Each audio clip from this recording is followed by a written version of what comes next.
Alhamdulillah,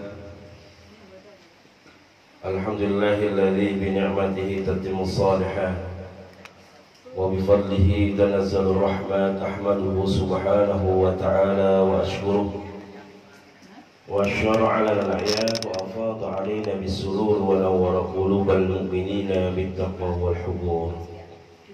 Asyhadu an la ilaha illallah wahdahu la syarika lah wa asyhadu anna Muhammadan 'abduhu wa rasuluhu la nabiyya wa la rasula ba'dah.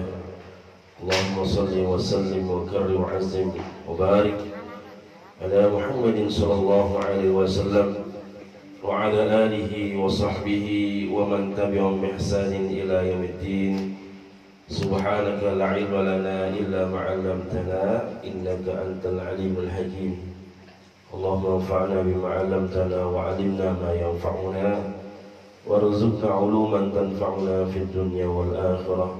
Allahumma faqihna fid din wa 'allimna ta'wil. Allahumma rzuqna fahman nabiyyin wa hifzal mursalin wa ilhamal malaikatil muqarrabin bi rahmatika ya arhamar rahimin. Allahumma akhrijna min zulumatil wahmi wa akrimna bi nuril fahmi waftah 'alaina bi ma'rifatil ilmi wa hassin akhlaqana bil hilmi wassahhil lana abwaaba fadlin wanshur 'alaina khazain rahmatika ya arhamar rahimin. Amin amin ya rabbal alamin.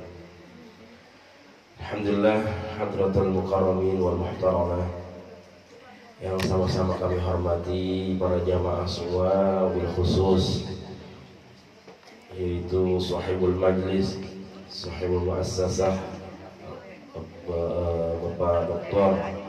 Ustaz Haji Ramayuli, keluarga besar semua, dan yang sama-sama kami hormati yang segenap jamaah Majlis Ta'lim Az-Zakir yang senantiasa dicintai, dimuliakan oleh Allah Subhanahu wa ta'ala. Mudah-mudahan senantiasa Allah berikan sehatul afiat, Allah jaga diri kita, keluarga kita semua, anak-anak kita. Allah berikan ketenangan dalam hati kita, ketenteraman dalam kalbu kita, ketenangan dalam jiwa kita, dan senantiasa juga Allah turunkan keberkahannya dalam hidup kita. Ya, semoga kita semua senantiasa mendapatkan curahan rahmat hidayah dari Allah Subhanahu wa ta'ala. Alhamdulillah, senantiasa kita bersyukur kepada Allah Subhanahu wa ta'ala, dan senantiasa kita bersalawat kepada Rasulullah sallallahu alaihi wasallam. Mudah-mudahan bahwasanya segala aktivitas amal ibadah yang kita lakukan ini diterima oleh Allah Subhanahu wa ta'ala. Yang telah dilakukan dan yang akan dilakukan mudah-mudahan diterima oleh Allah Subhanahu wa ta'ala dan menjadi timbangan amal kebaikan di yaumil akhir nanti di hadapan Allah Subhanahu wa ta'ala.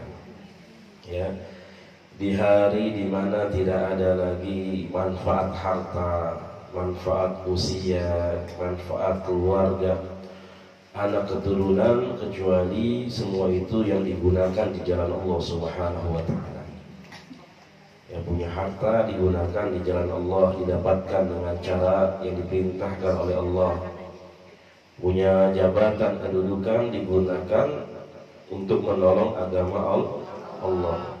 Punya umur dihabiskan untuk menjalankan, untuk patuh dan taat dengan perintah Allah Subhanahu wa ta'ala. Sehingga bahwasanya itulah yang bisa menyelamatkan kita. Ya, dulu saya sering bilang bahwasanya nanti orang yang paling egois itu adalah ketika manusia sudah berada di padang mahsyar. Ketika manusia sudah berhadapan langsung dengan Allah Subhanahu wa ta'ala. Ya, kalau di dunia kita berani jadi jaminan buat istri, berani jadi jaminan buat anak. Ya, ketika anak melakukan kesalahan, ya kita tebus, biarin saya jadi jaminannya. Ya, tapi ketika nanti di akhirat nggak ada yang mau jadi jaminan. Semuanya pengen masing-masing menyelamatkan dirinya sendiri, ya, dari azabnya Allah Subhanahu wa ta'ala. Ya, kalau bisa semuanya ya umat manusia ini menjadi jaminan buat diri kita supaya kita nggak diazab, ya nggak dibalas dengan murkanya Allah Subhanahu wa taala. Alhamdulillah kita bisa duduk di sini adalah kenikmatan yang luar biasa. Manfaatkan umur kita di jalan Allah Subhanahu wa taala. Sehat Ibu semuanya? Alhamdulillah. Badannya sehat? Kantongnya? Ya. Mengapa kering? Kan habis hujan. Ya. Kalau kering tadi hujan, basahin gitu kantongnya. Biar basah. Ya. Sekarang banyak di WA dijadiin status, di share. Katanya Ramadan udah tinggal sekitar 90-an hari lagi. Betul ya Bu ya? Ya ada yang jadiin status, ya ada yang di-share. Alhamdulillah kita diingetin. Ya, mudah-mudahan Allah panjangkan umur kita, sehatkan badan kita, ya, bisa bertemu dengan Ramadan, bisa ibadah di bulan Ramadan. Ya, nikmat ibadah, insyaallah mudah-mudahan keberkahan ya Allah berikan di bulan Ramadan. Karena para ulama kita 6 bulan sebelum Ramadan mereka udah minta sama Allah. Ya mereka yang ibadahnya luar biasa, dekatnya diri mereka kepada Allah Subhanahu wa taala 6 bulan sebelum Ramadan, ya, sampai ketemu Ramadan mereka minta berdoa kepada Allah Subhanahu wa taala. Apa yang mereka minta? Mereka pengen ketemu dengan bulan Ramadan. 6 bulan, ya setengah tahun udah berdoa minta sama Allah. Ya sekarang kita kebanyakan lupanya, ya kebanyakan urusan dunianya sampai lupa minta bertemu dengan Ramadan. Jadi para ulama habis Ramadan 6 bulan setelah Ramadan berdoa supaya amal ibadahnya diterima oleh Allah Subhanahu wa taala. Dan 6 bulan setelah 6 bulan setelah itu ya berdoa minta supaya dipertemukan dengan bulan Ramadan. Yang mudah-mudahan ya nanti kita bisa isi ya Ramadan dengan kegiatan-kegiatan di majlis, ya sehingga bertambah erat kebersamaan kita, jamaah kita. Karena kata Rasul al-barakatu fil jamaah. Ya kalau kita pengen berkah kita sama-sama. Ya biasanya kita kalau sama-sama semangat ibadahnya. Ya kalau di rumah Ramadan kebanyakan tidurnya. Kalau sendiri-sendiri, betul Bu? Ya, kan kita kalau rame-rame baru ibadah, betul nggak? Ya, di rumah emang ada yang baca buku Nasolibat. Nah, ada nggak Bu? Coba saya tanya dah. Hah? Ada, alhamdulillah. Ada, alhamdulillah. Kalau ada, alhamdulillah. Ya, paling kita kan seminggu sekali kita ngebet ini buku, ya kan? Ini kebanyakan ngebet dompet begitu kan, dompet lagi di ngebet. Ya alhamdulillah, alhamdulillah masih ya seminggu 3 kali ya majlis ya. Iya 3 kali. Ya alhamdulillah. Bulanannya. Ya belum bulanannya, insyaallah berkah. Ya. Insyaallah kita teruskan kajian kita ya dari kitab Nasail Ibad ya karya Al-Imam Nawawi Al-Bantani Al-Jawi ya. Ini bahwasanya kita sudah sampai di ya bab 2, kemudian makalah ketiga. Ya, sudah ketemu Bu? Ya, halaman berapa itu? 43. Ya. Kita baca Bismillahirrahmanirrahim. Bismillahirrahmanirrahim. Qala Umar Ibn al-Khattab radhiyallahu anhu ta'ala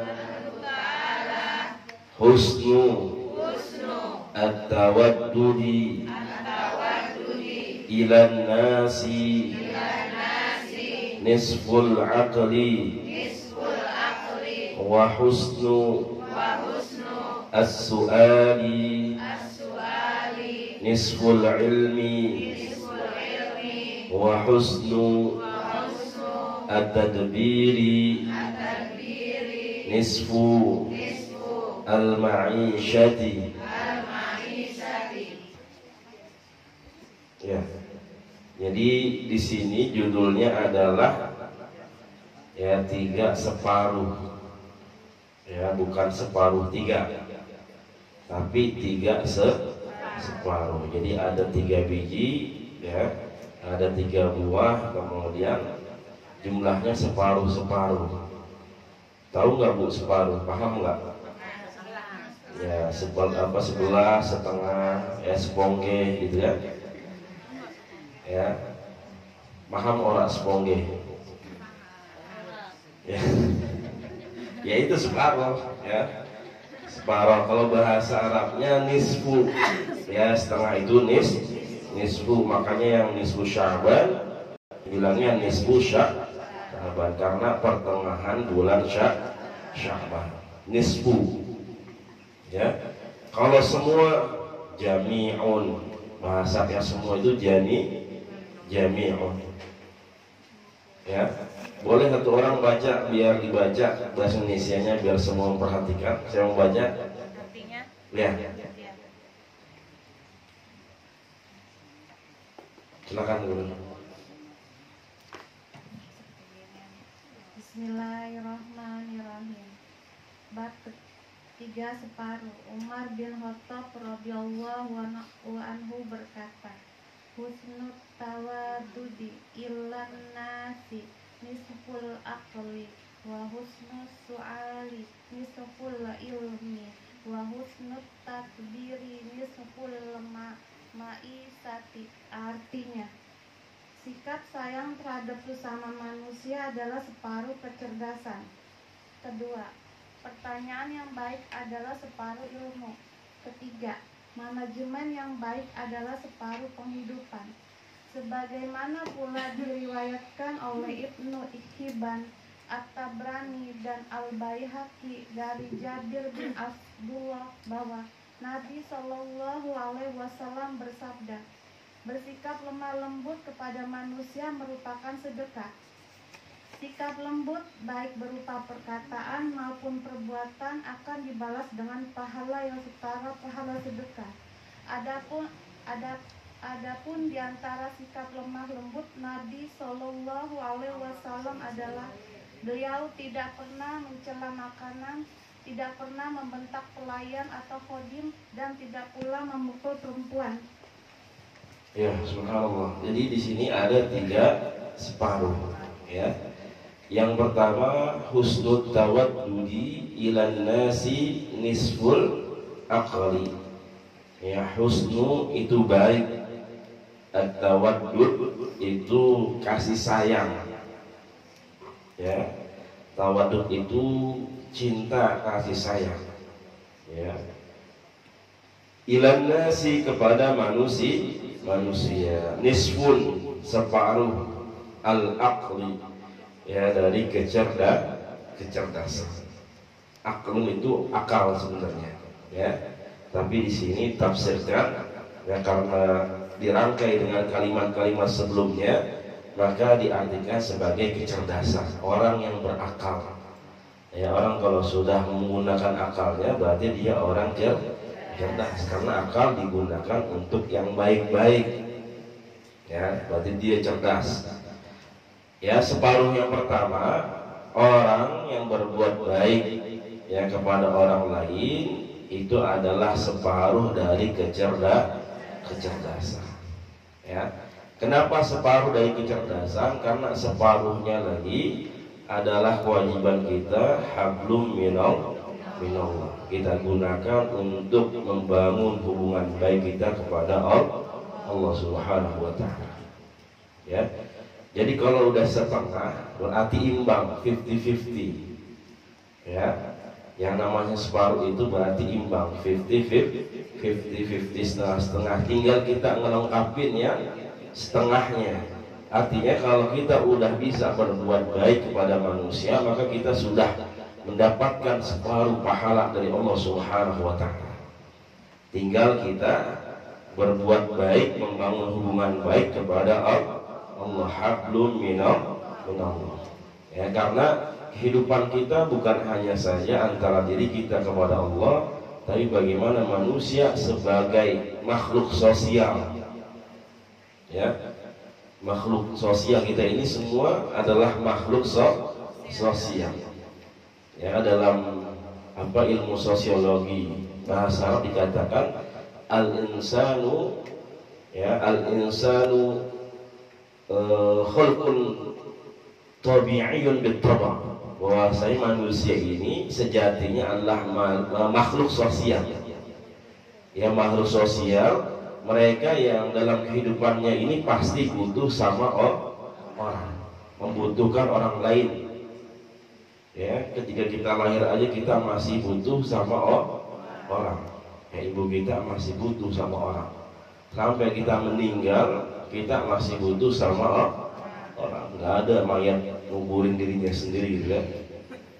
Ya, sampai kita meninggal kita butuh sama orang. Ya, makanya di sini bahwasanya orang yang cerdas, kata Rasul, al-kaisu man dana nafsahu wa amila lima ba'dal maut. Ya, orang yang cerdas adalah mereka yang mampu mempersiapkan kehidupannya setelah kematiannya. Ya, orang yang cerdas adalah mereka yang mau mempersiapkan, memikirkan kehidupan setelah kematiannya. Karena itu adalah kehidupan yang sebenar-benarnya. Ya, makanya di sini separuh kecerdasan adalah ketika kita mampu berbuat baik kepada orang lain. Ya, saya sering bilang bahwasanya ketika ada orang berbuat baik kepada kita, kita balas dengan kebaikan. Ya, hal yang memang wajib kita balas dengan kebaikan. Memang kudu, ya harus. Ya, yang berat ini, yang susah ini, ketika kita udah berbuat kebaikan, ya, tapi dia nggak mau, ya, baik kepada kita, ya, dia nggak mau menghargai apa yang telah kita berikan. Nah, ini agak susah makanya. Ya, tadi bagaimana Rasulullah, ya, bahwasanya mengajarkan kita, bahwasanya kita senantiasa berbuat baik, ya, kepada siapa saja. Ya, kita nggak usah mengharapkan penghargaan dari orang lain, tapi kita senantiasa mengharapkan, ya, yaitu balasan dari Allah Subhanahu wa Ta'ala. Kemudian di sini juga dicontohkan, dijelaskan bagaimana sikap lemah lembutnya Nabi kita, Nabi Muhammad Sallallahu Alaihi Wasallam. Ya, jadi sikap lemah lembut kita adalah sedekah, ya, kebaikan buat kita. Kemudian bagaimana Rasulullah juga nggak pernah mencela makanan. Ya, jadi kalau kita baca kitab Bidayatul Hidayah di situ, Rasulullah memang nggak pernah mencela makanan. Jadi Rasulullah kalau nggak suka sama makanan, Rasulullah nggak pernah bilang saya nggak suka makanan ini nggak enak. Ya, pernah Rasulullah disuruh atau disuguhkan, disediakan atau ya biawak. Ya, Rasulullah nggak doyan karena nggak biasa makan biawak. Tapi penduduk situ, para sahabat yang lain itu memang makanannya seperti itu. Kemudian Rasulullah disuguhkan, Rasulullah nggak mau karena Rasulullah nggak pernah makan. Tapi sahabat-sahabat yang bersama Rasulullah yang pernah makan, yang biasa makan, dibiarkan oleh Rasulullah Sallallahu Alaihi Wasallam. Tapi Rasulullah ketika itu nggak menghina makanan tersebut. Rasulullah nggak mencerca, nggak menghina, dia bilang nggak enak, enggak. Ya, artinya kita jangan sampai menghina, meremehkan, ya, atau kita berkata-kata yang nggak baik terhadap semua makhluk Allah Subhanahu Wa Taala. Walaupun makhluk itu buruk, ya, makhluk itu buruk, jangan sampai, ya, bahwasanya kita berkata-kata yang buruk juga, ya, karena semua itu adalah ciptaan Allah. Artinya rupanya mungkin, wujudnya mungkin buruk buat kita, ya bentuknya nggak bagus buat kita, tapi itu adalah semua ciptaan Allah Subhanahu wa Ta'ala.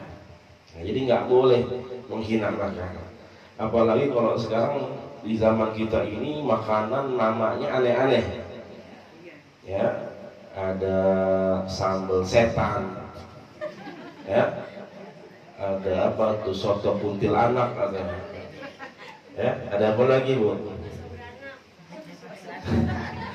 Bakso beranak ya. Jadi yang aneh-aneh, sambal setan, ya itu nggak boleh, ya, haram hukumnya. Karena makanan itu adalah makanan sesuatu yang baik, ya kemudian dinamakan ya dengan sesuatu yang nggak baik. Nah itu nggak boleh, haram hukumnya. Ya jadi kalau kita mau bikin sesuatu yang beda, nggak usah begitu-gitu banget. Ya, kalau kita mau bikin inovasi, jangan seperti itu. Inovasinya dari sisi yang lainnya, jangan dari namanya, atau namanya jangan nama yang jelek, nama yang buruk. Ya, karena makanan itu adalah sesuatu yang baik, nggak bisa dinamakan dengan nama yang jelek. Ya, itu salah satu kita juga berbuat baik kepada makanan. Ya, berbuat yang yang memang diperintahkan oleh Rasulullah SAW. Kemudian juga Rasulullah nggak pernah membentak ya pembantunya, ya. Dan ini banyak dijelaskan oleh Sayyidina Anas bin Malik radhiyallahu taala anhu. Jadi pembantu Rasul itu namanya Sayyidina Anas bin Malik. Jadi dari kecil ibunya sudah menitipkan kepada Rasulullah SAW. Ya, kata ibu Sayyidina Anas, aku nggak punya apa-apa ya Rasul. Aku nggak punya harta, nggak punya apa-apa. Tapi aku punya ini anak. Ya, ini anak, aku pengen mewakafkan buat perjuangan. Ya, jadi langsung diberikan kepada Rasul. Ya, untuk membantu Rasul, untuk melayani Rasulullah dalam perjuangan menegakkan ajaran agama Islam. Waktu itu masih kecil, ya Sayyidina Anas bin Malik. Ya, makanya beliau paling banyak juga orang yang meriwayatkan hadis dari Rasulullah Sallallahu Alaihi Wasallam. Dan kata beliau, Rasulullah nggak pernah membentak, nggak pernah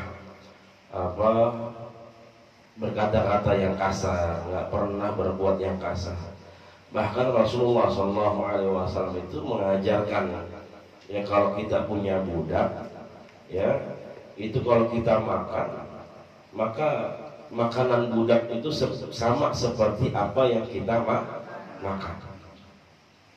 Ya, jadi jangan sampai kita merendahkan, jangan sampai kita meremehkan, menghinakan orang lain. Bahkan ada salah satu sahabat, ya itu sampai dikira budaknya. Jadi budaknya ini karena makan bareng, kemudian juga pakaiannya sama bagusnya dengan yang punya, yang majikannya ini, ya sahabat Rasul ini dikira budaknya, sedangkan budak dibilang sahabatnya Rasulullah SAW.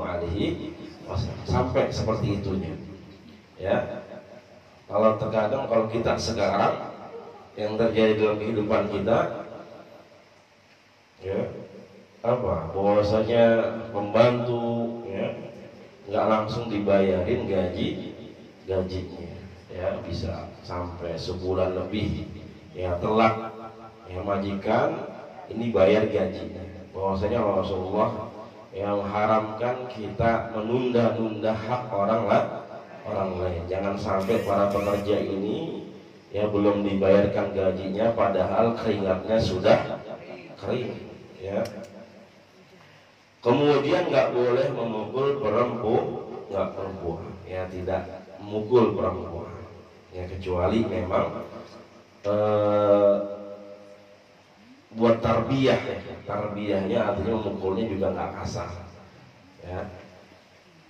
Jadi tadi bahwasanya yang pertama adalah ya kita berbuat baik kepada orang lain adalah separuh akal, ya separuh kecerdasan buat kita. Ya separuhnya lagi kita membangun hablum minallah, membangun hubungan baik dengan Allah Subhanahu wa taala. Kemudian yang kedua, husnus su'ali nisbul ilmi. Ya, bahwasanya pertanyaan yang baik, ya, pertanyaan yang dapat dipahami adalah sebagian atau separuh dari ilmu. Ya. Jadi kalau kita belajar, dulu ketika saya belajar di Mesir itu sering dikatakan, ya, fahmus su'ali nisful ijabah. Kalau kita paham soalnya, maka itu adalah setengah dari jawaban.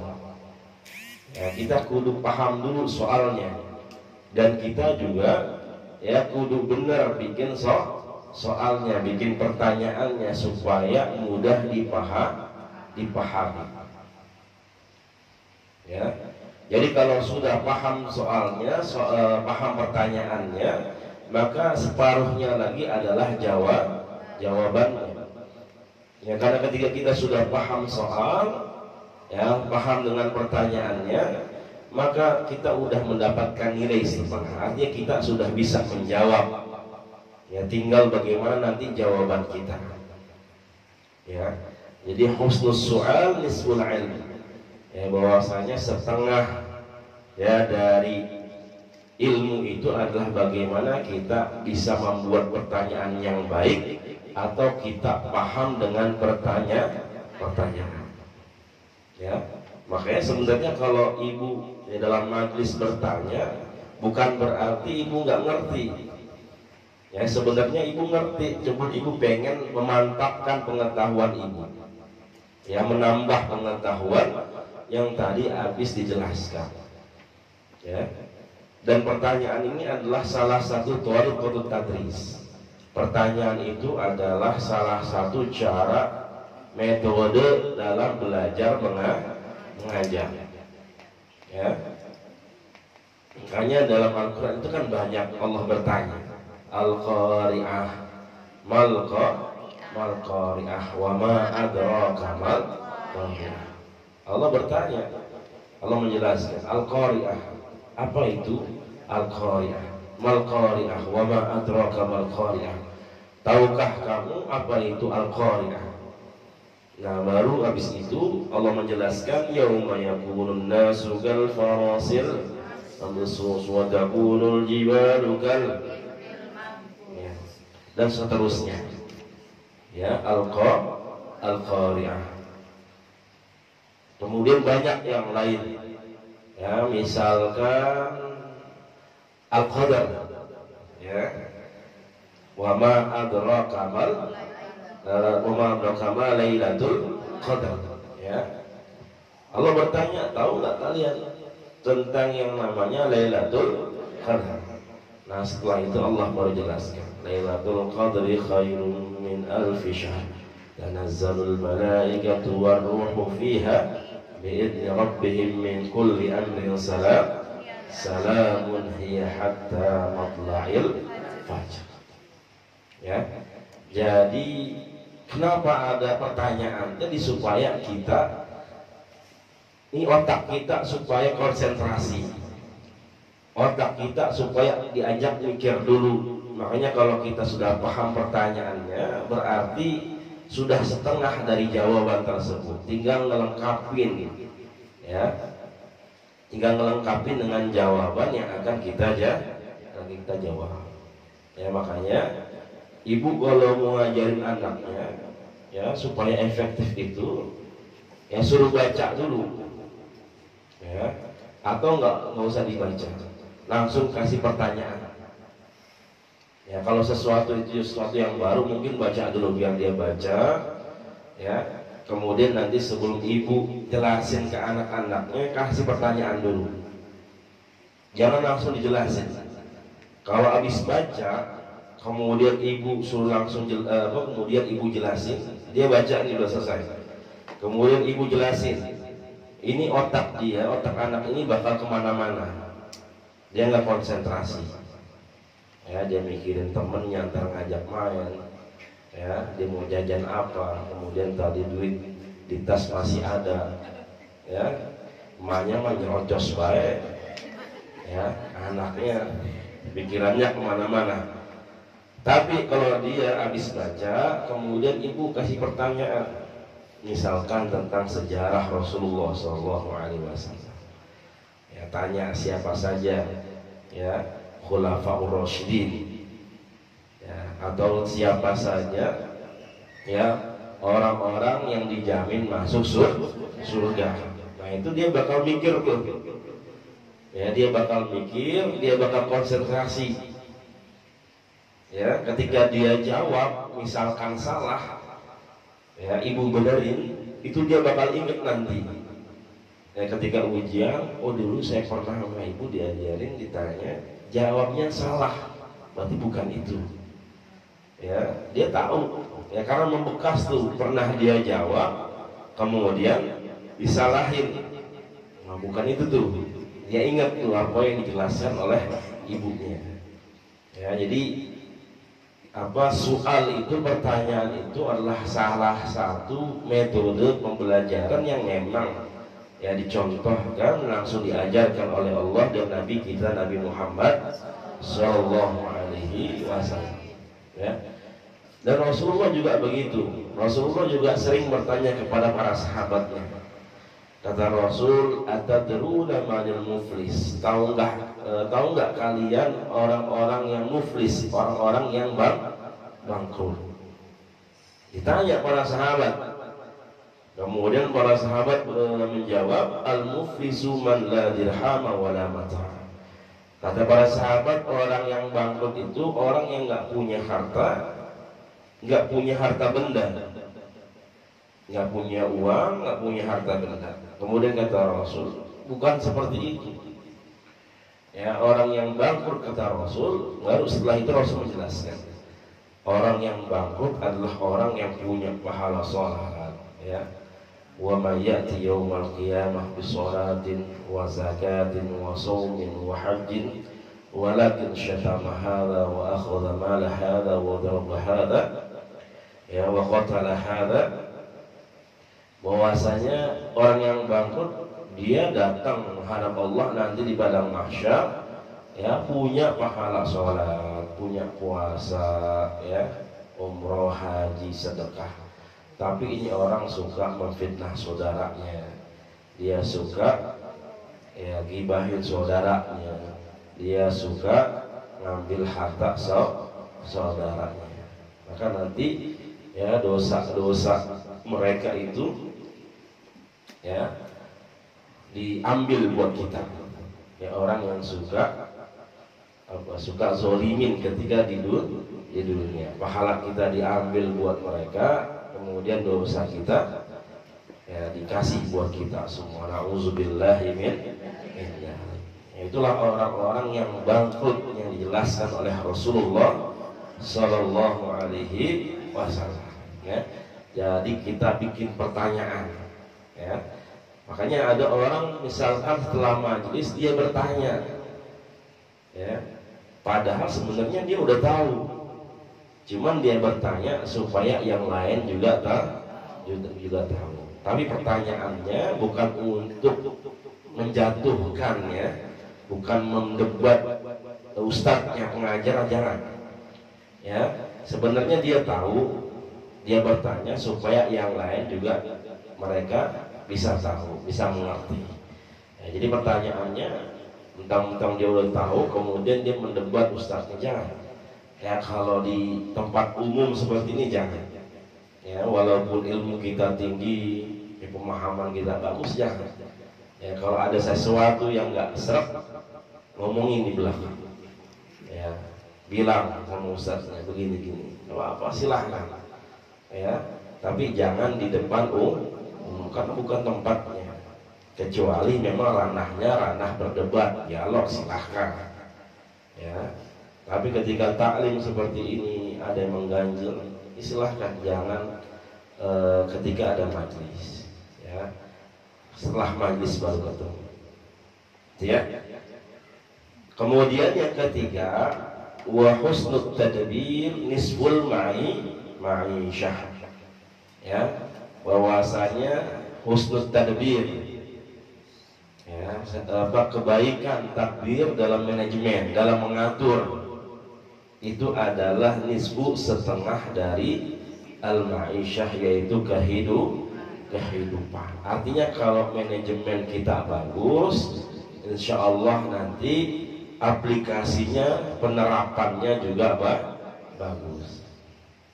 Ya, bahwasanya kalau kita sudah mengatur dengan bagus, punya target-target, ya, maka kita harus konsisten tuh. Ya, bagaimana bisa mengaplikasikan, ya, supaya hidup kita juga bagus, hidup kita benar terarah. Yang penting tadi harus sinkron antara manajemen, antara mengatur, kemudian juga dengan aplikasinya, dengan penerapannya, ya, dalam kehidupan kita. Ya percuma ya kalau kita banyak uang tapi kita nggak bisa memanage, ya nggak bisa mengatur. Yang pengennya beli apa aja. Terkadang kan kita kalau beli ya bukan karena butuh. Ibu beli belanja karena apa? Ya bukan karena butuh.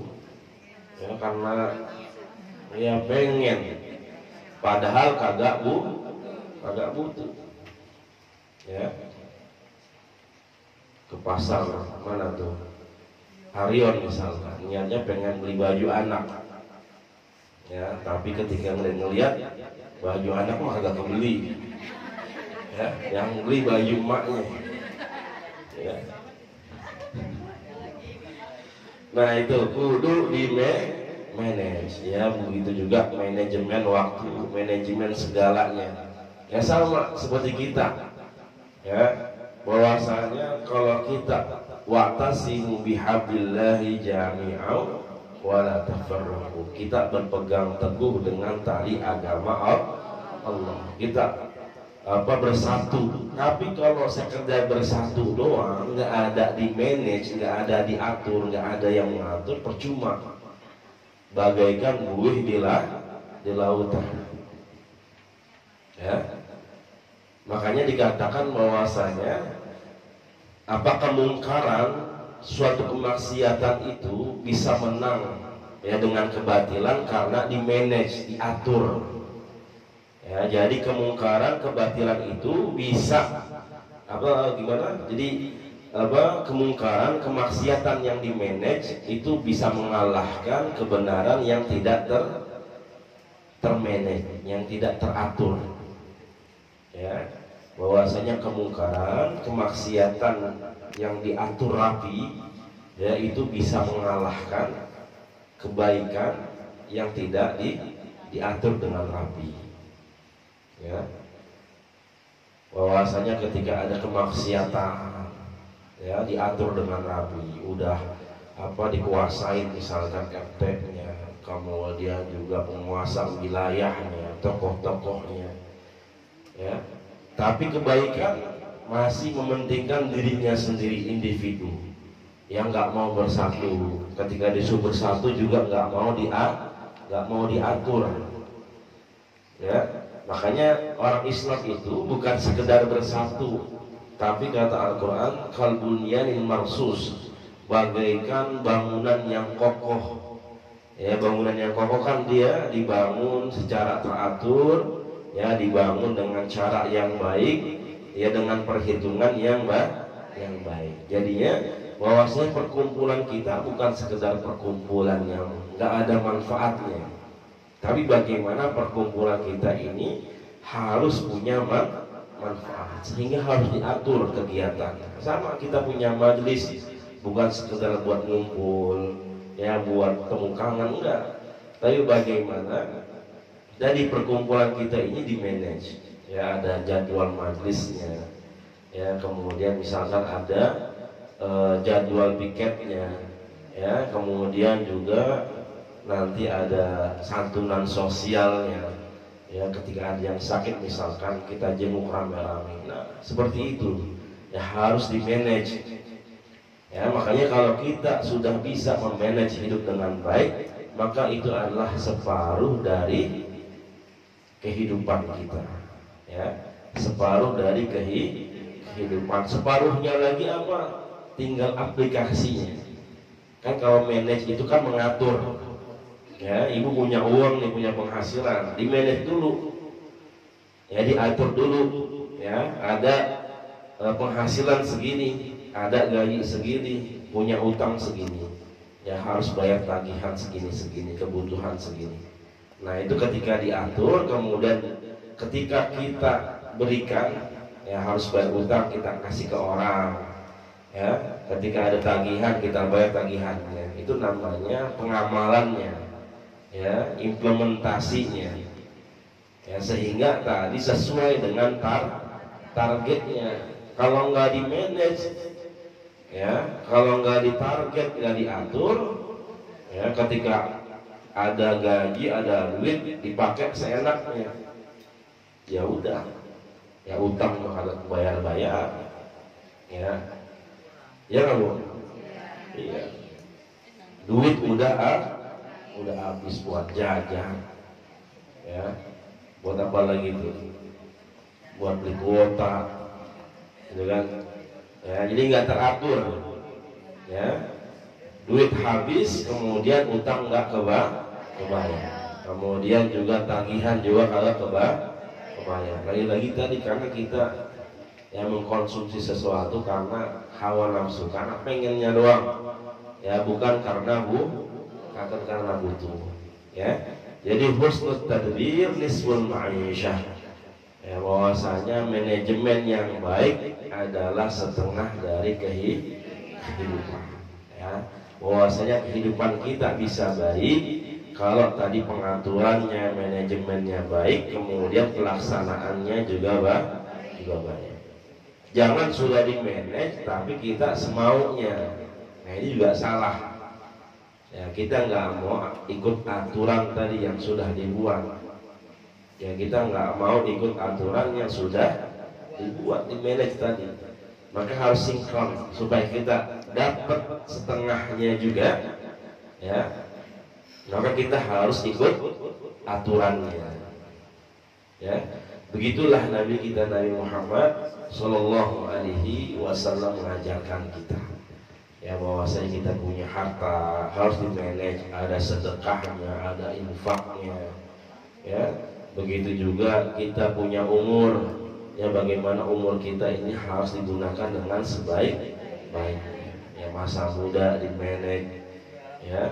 Kemudian juga ketika sudah tua, ya, maka digunakan juga di manage juga bagaimana supaya, ya, akhir hidup kita adalah husnul khotimah. Ya, Rasulullah ketika berdakwah juga Rasulullah orang yang ngerti organisasi. Ya, Rasulullah mengerti bagaimana perjuangan, ya, bahwasanya beliau mengatur, ya, ketika perang, ya, ketika siapa saja nanti akan meneruskan perjuangan dakwahnya Rasulullah Shallallahu Alaihi Wasallam. Maka Rasulullah sudah memanage, sudah mengatur ketika Rasulullah masih hidup, ya, dipanggil, ya, dikumpulin anak-anak muda orang-orang Quraisy, ya, yang mereka beriman kepada Rasulullah SAW, dididik oleh Rasul, diajarkan oleh Rasul, supaya nanti ketika Rasulullah udah nggak ada, mereka yang meneruskan perjuangan dakwahnya Rasulullah SAW. Ya, begitu juga kita punya keluarga, kita manage, ya, anak-anak kita atur, ya. Ini punya kecenderungan ke sini, ini anak punya hobi kemari, gak apa-apa, silahkan, yang penting itu semua baik, tinggal kita arahkan saja.